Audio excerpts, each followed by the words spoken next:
حقیقت تو یہ ہے کہ دنیا کے سارے گلاب اور عطر جمع کر لیں مگر جو خوشبو پیارے آقا صلی اللہ علیہ وآلہ وسلم کے پسینے میں موجود ہے اس کا مقابلہ نہیں کر سکتے۔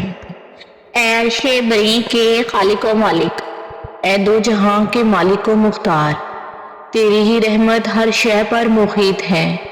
تو ہمارے فلسطینی مسلمان بہن بھائیوں کی مدد فرما دے اور دشمنوں کو نیست و نابود کر دے، آمین۔ صلی اللہ علیہ وآلہ وسلم۔ لا الہ الا اللہ محمد رسول اللہ۔ حسبنا اللہ نعم الوکیل وعلی اللہ توکلنا۔ اگر دل میں عشق مصطفیٰ ہی نہ ہو تو اللہ سے جتنی بھی محبت کرے گا کام نہیں آئے گی، کیونکہ عشق رسول خدا ہی تو رب العالمین تک رسائی ہے۔ خدا کا ذکر کریں اور ذکر مصطفیٰ نہ کریں، ہمارے منہ میں ہو ایسی زبان یہ خدا نہ کرے۔ یا اللہ تیرے سوا کوئی دلوں کا حال جاننے والا نہیں ہے۔ یا اللہ تو ہمارے پیاروں کو، عزیزوں کو وہ تمام خوشیاں عطا کر دے جن کے وہ حقدار ہیں۔ یا رب مصطفیٰ، یا رب مرتضیٰ، یا رب انبیاء، ہماری خطاؤں کو اپنی رحمت سے معاف فرما اور فلسطین پر اپنی غیبی مدد بھیج دے۔ یا اللہ ہمیں اگلے پچھلے صغیرہ و کبیرہ تمام گناہوں کی معافی عطا کر دے۔ یا اللہ ہم تو گناہ گار ہیں، سیاہ کار ہیں، مگر تو بہت کریم ہے، تو اپنے حبیب کے صدقے میں ہمارے حال پر رحم فرما، آمین۔ کتابیں تو بہت ہیں اس دنیا میں مگر جو انسان کی ہدایت کر سکے وہ صرف اور صرف قرآن مجید ہے۔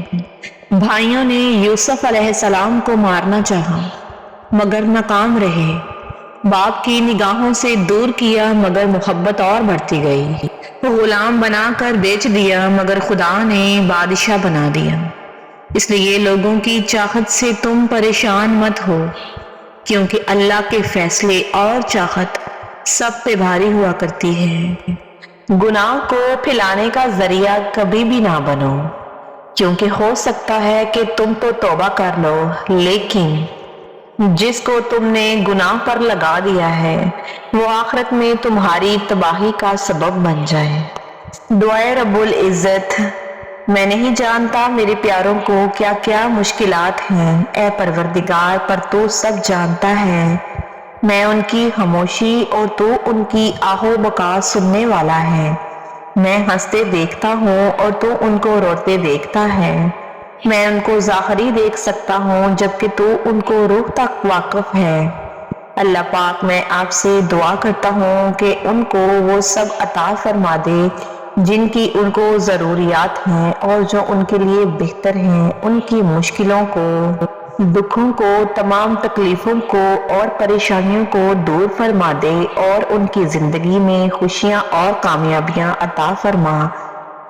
تمہارے نفس کی بہتری کے لیے اتنا کافی ہے کہ تم ان چیزوں سے دور ہو جاؤ جو تمہیں دوسروں میں بالکل پسند نہیں ہیں۔ ہار اور جیت اپنے اندر ہوتی ہے، مان جاؤ تو ہار ہے، ٹھان لو تو جیت ہے۔ میں لوگوں کو اس لیے بھی برا نہیں سمجھتی کہ ان کی بے روحی نے میرا رخ سیدھا کر دیا ہے اور میں نے اپنے رب کی طرف دیکھنا شروع کر دیا ہے۔ زبان تو سبھی کے پاس ہوتی ہے مگر لحاظ کسی کسی کے پاس۔ سب سے زیادہ سچ میں خانوں میں شراب کا گلاس پکڑ کر بولا جاتا ہے، جبکہ سب سے زیادہ جھوٹ عدالتوں میں مقدس کتابوں پر ہاتھ رکھ کر بولا جاتا ہے۔ انسان جب تک اپنا مول نہیں لگاتا انمول کہلاتا ہے۔ کسی کی تہجد بھی کام نہیں آتی اور کسی کی قضا بھی قبول ہو جاتی ہے، بات ساری نیت کی ہوا کرتی ہے۔ تعلق برقرار رکھنا ہو تو اچھائی بیان کرتے رہو، تعلق ختم کرنا ہو تو سچائی بیان کرنی شروع کر دو۔ اگر تمہیں زندگی میں آگے بڑھنا ہے تو بہرے ہو جاؤ، کیونکہ بعض لوگوں کی باتیں مایوسی میں اضافہ کر دیا کرتی ہیں۔ کسی نے پوچھا تم اتنے یاد کرتے ہی کیوں ہو جو تمہیں یاد نہیں کرتے ہیں؟ تڑپ کر دل بولا، رشتے نبھانے والے مقابلہ نہیں کیا کرتے، خواہش سے نہیں گرتے پھل جھولی میں۔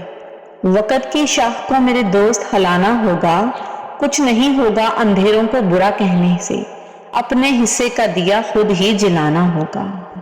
آپ اپنی زندگی سے بھلے ہی خوش نہ ہوں، لیکن کچھ لوگ ایسے بھی ہیں جو آپ جیسی زندگی جینے کے لیے ترستے رہتے ہیں۔